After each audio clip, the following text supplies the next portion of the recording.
Your Excellencies, ladies and gentlemen, Assalamu alaikum wa rahmatullahi wa barakatuh, and good morning. I'm very honored to be here. Thank you, Trevor, for giving us the opportunity to basically share some of our thoughts as simple ship owners to the industry. First, I said we are going to talk a little bit about myself. Yeah? Well, that's the most difficult part. But anyway, let me just put it in a very short term.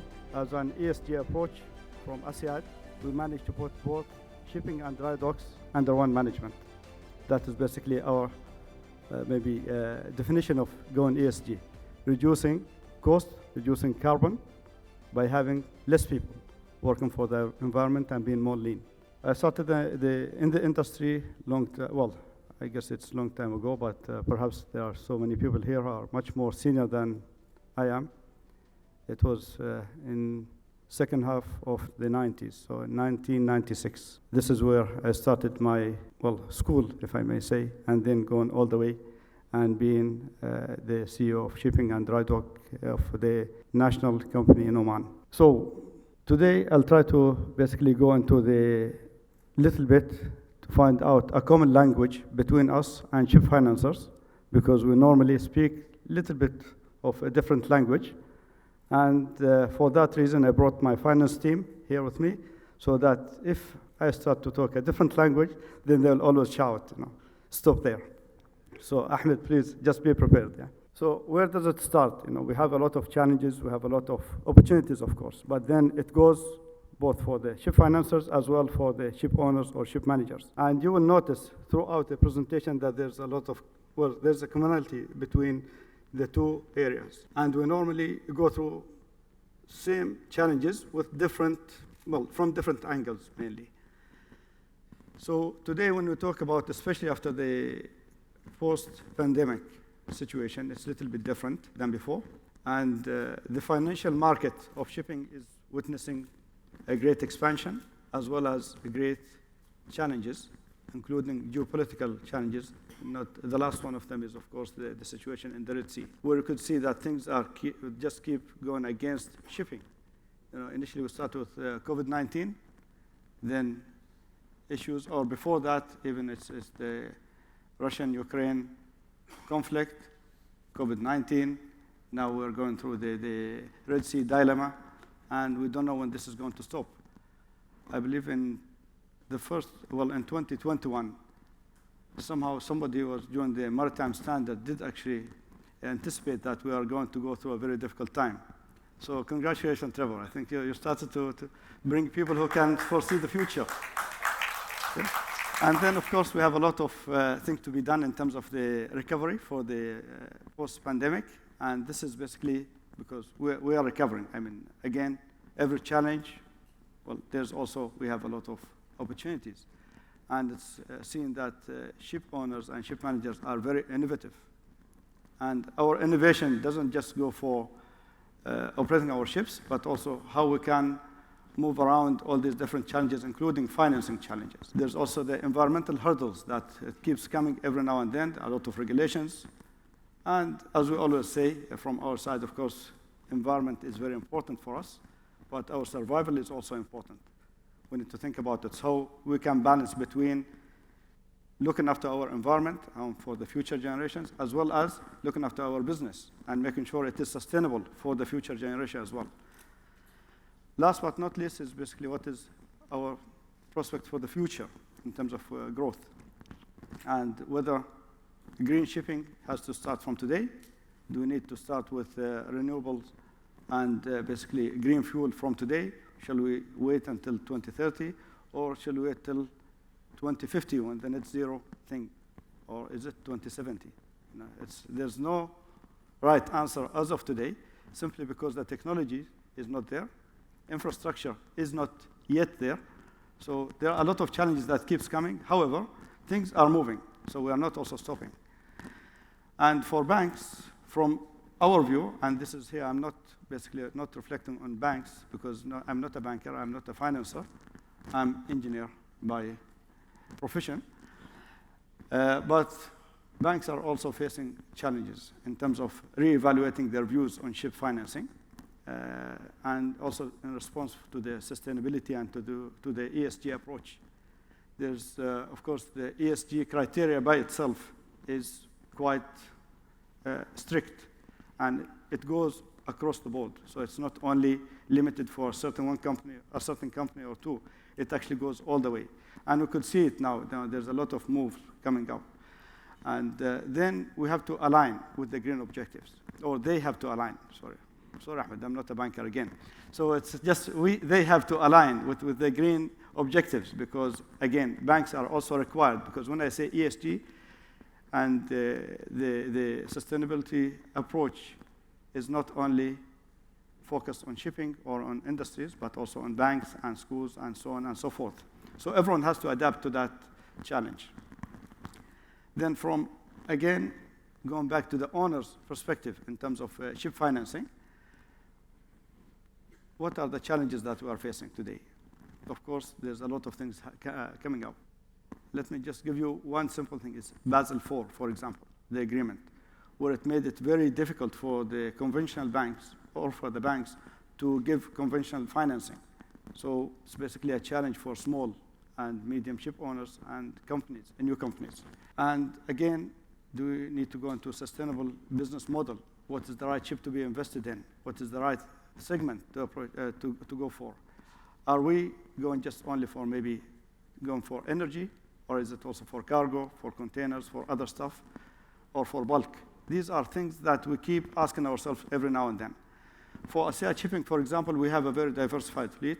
We work in 5 different segments.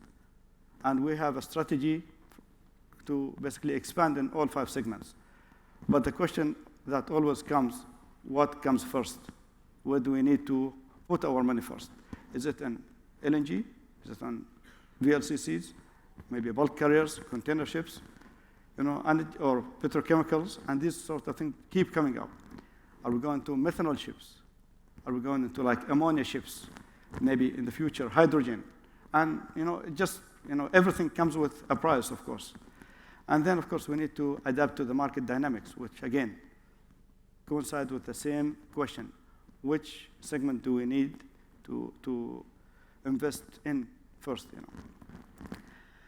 Then you go to the credit, and equity for sustainable growth, and how do we access it? Of course, as I said before, challenging and fundings are there. Basel IV is there. Banks are doing it very much in terms of aligning their own capital allocations and their own capital investments and what sort of process and procedures they follow. There's also impact of green initiatives that also keeps coming, and we can see that green projects are there. And when I talk about green projects here, not only ships, but also are we going to, is methanol coming up? Is green hydrogen coming up? How can we put this together? Do we have to make ships as green or the eco-friendly? That is also another thing that keeps coming every now and then. And how can we align that with the equity and sustainable growth? How can we align that with our financing approach, and which bank to be approached and where? And how are we going to go into, for example, the compliance with the ETS, for in the European side now, which is already there, and it's going to come sooner or later. It's going to come to this area and to the Far East, and which means that carbon credit needs to also be thought of. These things that we keep discussing and keep seeing, and they are coming. They are not stopping. As they say, the train has left the station already. So it's just a matter of, when to ride that train and for how long. And there's, of course, the role of the financial institution. These financial institutions, they provide access to equity, and they provide access to some strategic investments.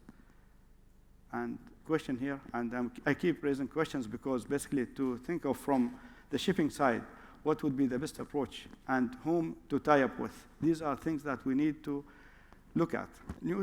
Green ships or new ships of the future. Well, there's, of course, a rising demand for green ships. We see it today. And let me just give you a very simple example. 2 years ago, when we were talking about VLCCs, we were talking in the range of just about $100 million. Today, a conventional VLCC is around $130 million.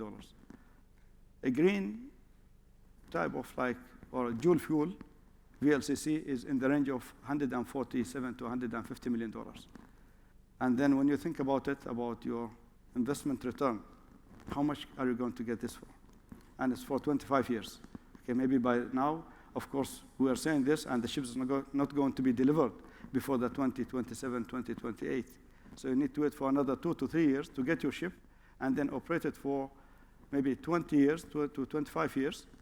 By the time, of course, the ship is 15 years old, there's a lot of things that needs to be done. You know, CapEx will have to be increased, and maybe you will reach to a stage where you start to assess whether to continue with that ship, operating that ship, or maybe put it for scrap or put it out in the market for some other use. But then you have already invested $150 million in that ship, yeah, plus financing, of course.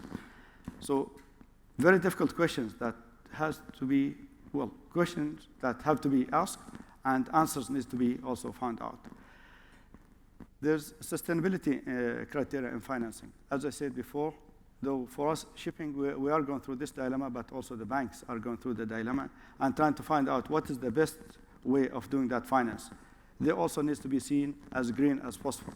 They also need to be seen that they are supporting the ESG approach. They need to be seen also that they are there as green banks, and they provide green financing, and they provide, and basically they are very much green cultured associations. Then comes another question. Well, we have ships. Do we retrofit them?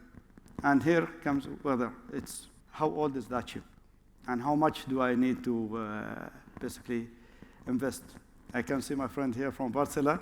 He's smiling because he keeps visiting us in the office, of course, telling us about their approach, you know, in financing and basically upgrading or retrofitting ships, which is very good. I mean, I must say this. I'm not here basically trying to market Barcelona, but it's the approach that's been taken by engine builders or engine makers is also very good. But there's a cost for it. So are we, as ship owners, willing to pay that upfront cost now and wait for it to come back maybe in the future? And considering our ship's age, that is a question.